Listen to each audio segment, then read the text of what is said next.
Hallo meine lieben Pfeifenfreunde und herzlich willkommen zu meinem heutigen aktuellen Video.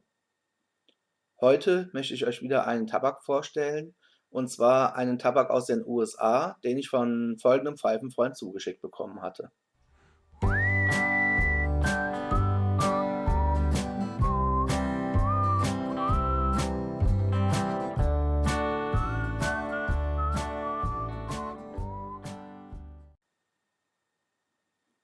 Hierbei handelt es sich um Alec, bekannt unter Eastern Grey, und er hatte mir im Frühjahr 2015 zwei Tabake zukommen lassen, die er als seine Lieblingstabake bezeichnet hat.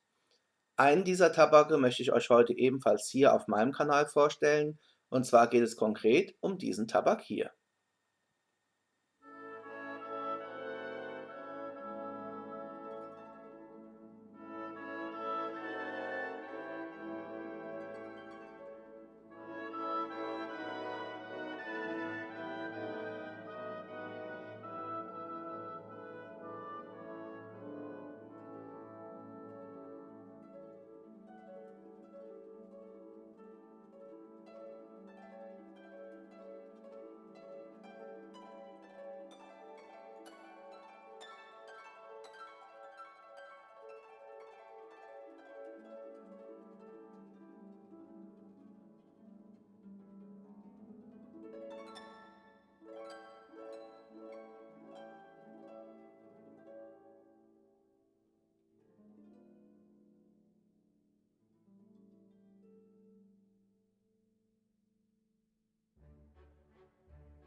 Die Rede ist vom Deep Hollow Pipe Tobacco aus dem Hause McClelland. Hier ist die Dose. Und wenn man die Dose öffnet, hat sie normalerweise hier oben so einen typischen Pullverschluss. Hier sieht man ja die Mixture schon. Und wenn wir an der Dose riechen, kommt einem unweigerlich dieses typische McClelland-Aroma entgegen. Sprich, es duftet ein wenig nach Ketchup, nach Essig.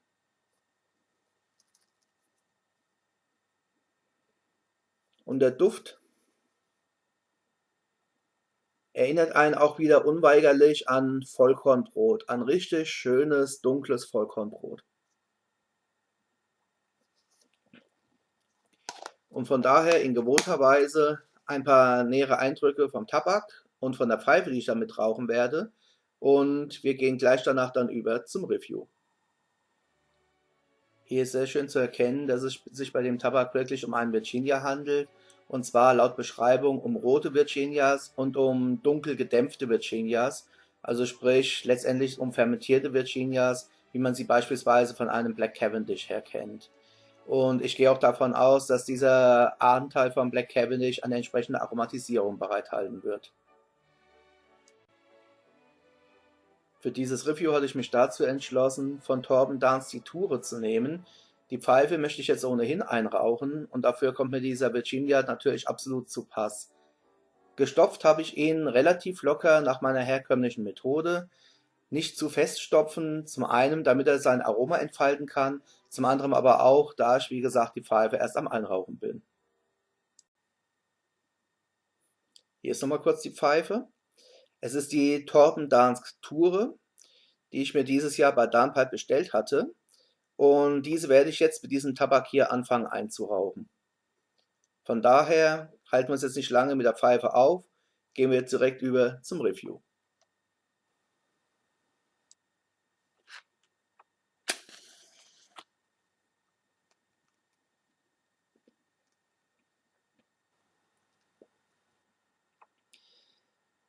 Der Tabak bäumt sich ein wenig auf.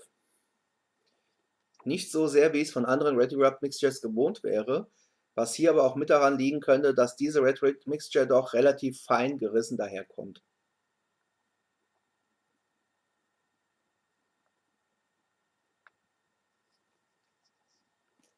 Daher Oberfläche vom Tabak geglättet. Kommen wir zum Nachfeuern.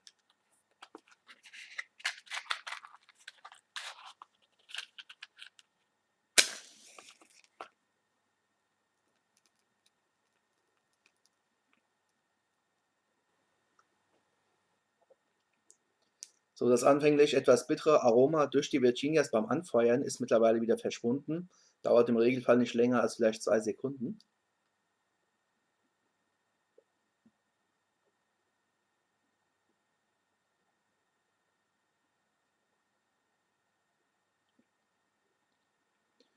Und jetzt kommt einem wirklich ein richtig angenehmer Virginia-Duft und ein herrlich angenehmes Virginia-Aroma entgegen.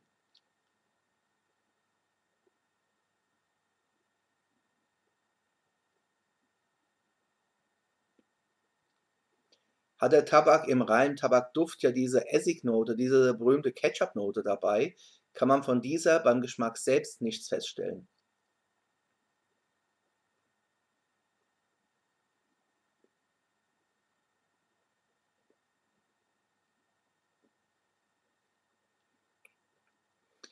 Der angenehme Aspekt ist, der Tabak lässt sich wirklich sehr schön herunterrauchen.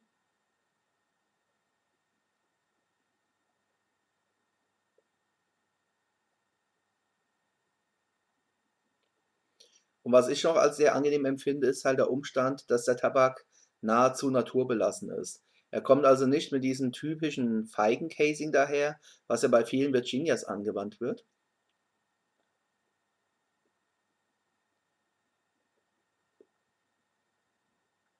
sondern er beschränkt sich wirklich auf sein Eigenaroma.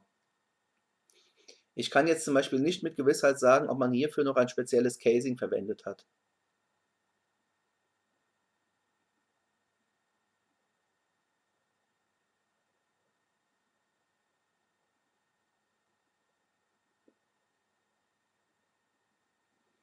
Und auch beim Abgang durch die Nase bin ich mir nicht ganz sicher. Ich kenne pure Virginias. Ich rauche ab und an ja auch sehr gerne den Mysore Virginia von Torben Dansk. Der kommt ja wirklich völlig unverfälscht daher, da er zu den Blending Tobaccos zählt.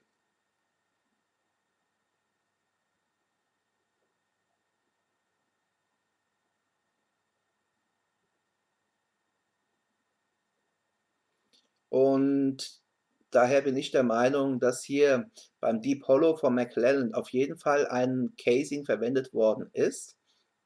Es ist noch ein Beigeschmack dabei, den ich aber nicht genauer definieren kann.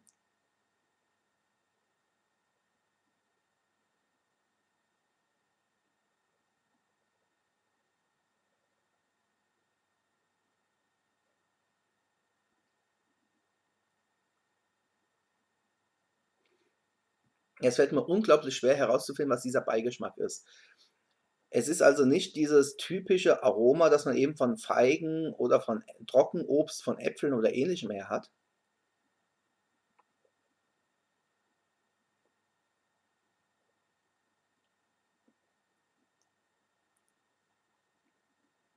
sondern es ist wirklich ganz dezent, ganz subtil im Hintergrund.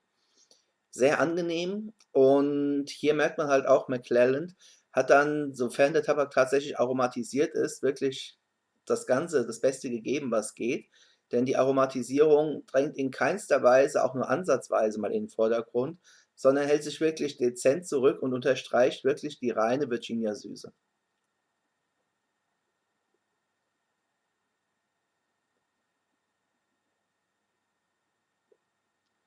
Ich könnte mir vorstellen, dass für dieses Casing vielleicht, das heißt, ja, es sind ja auch Dark Starved Virginias dabei, dass man hierfür vielleicht das klassische Ahornsirup genommen hat, also klassisches Ahornsirup-Casing. Das könnte ich mir so vom Aroma her vorstellen.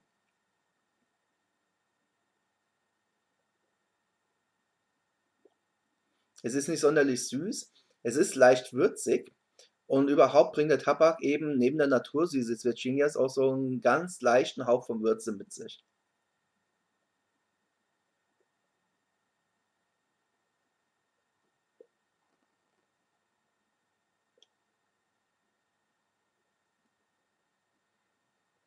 Ein wirklich sehr, sehr angenehmer Tabak.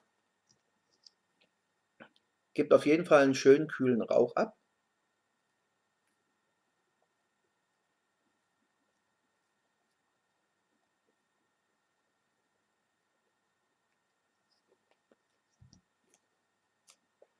Und er sollte natürlich, da es eben ein reiner Virginia-Tabak ist, auch entsprechend behutsam geraucht werden.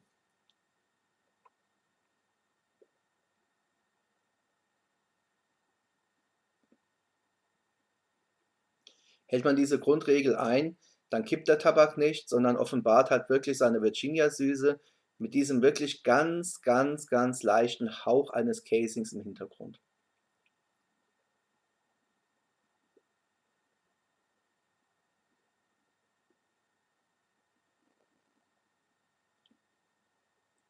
Das ist jetzt mittlerweile meine zweite Pfeifenfüllung, auch zum zweiten Mal jetzt hier aus meiner Ture.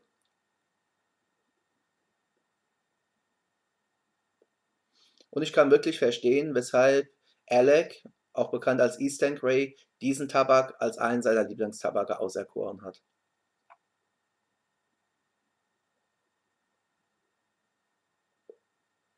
Sehr gutmütige Raucheigenschaften, ein herrliches, natürliches Aroma. Ich werde mich jetzt zurücklehnen, den Tabak weiterhin genießen. Ich hoffe, dass ich euch den McClelland Deep Hollow ein wenig näher bringen konnte. Ich bin schon gespannt, wer von euch den Tabak vielleicht selbst schon kennt und selbst sein eigen nennt. Wie sind eure Meinungen dazu? Kennt ihr den Tabak bereits? Wenn ja, ich bin auf euer Feedback gespannt.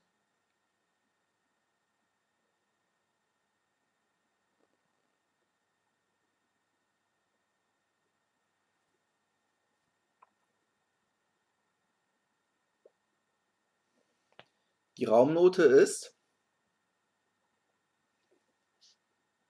nicht sonderlich unangenehm, auch nicht sonderlich angenehm. Ich würde mal sagen, nahezu neutral. Es ist halt eben kein Aromat, der durch sein Casing dafür sorgt, dass er entsprechend angenehm riecht. Es riecht halt einfach nach verbranntem Tabak. Nicht schlecht, nicht angenehm, ich würde sagen wirklich neutral. Also wenn einer auf sein soziales Umfeld achten sollte, sollte er hiermit eigentlich keine Probleme bekommen können. Das war es somit auch soweit von mir von heute. Herzlichen Dank für eure Aufmerksamkeit. Ich wünsche euch weiterhin viel Spaß mit eurem Pfeifen und mit euren Tabaken.